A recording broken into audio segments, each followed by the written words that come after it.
Assalamualaikum. Perkenalkan, saya Perawat Widianti Rahma.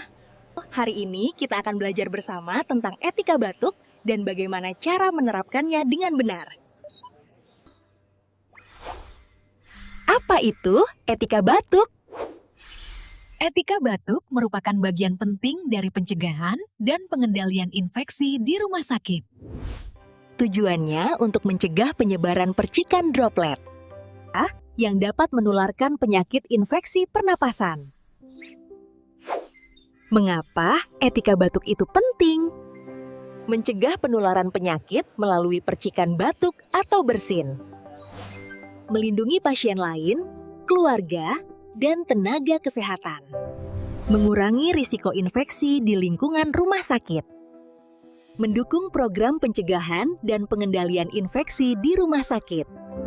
Berikut adalah langkah-langkah penerapan etika batuk yang perlu kita ketahui dan lakukan dengan benar.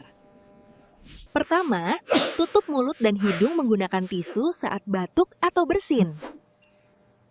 Jika tidak ada tisu, gunakan siku bagian dalam untuk menutup batuk atau bersin. Buang tisu bekas ke tempat sampah agar tidak menyebarkan kuman. Cuci tangan menggunakan sabun atau hand sanitizer setelah batuk atau bersin.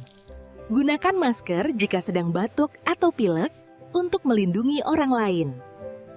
Hindari menyentuh wajah sebelum mencuci tangan untuk mencegah penyebaran kuman. Dengan menerapkan etika batuk, kita dapat melindungi diri sendiri dan orang di sekitar kita dari penyebaran penyakit. Mulai dari diri sendiri, lindungi sesama. Terima kasih.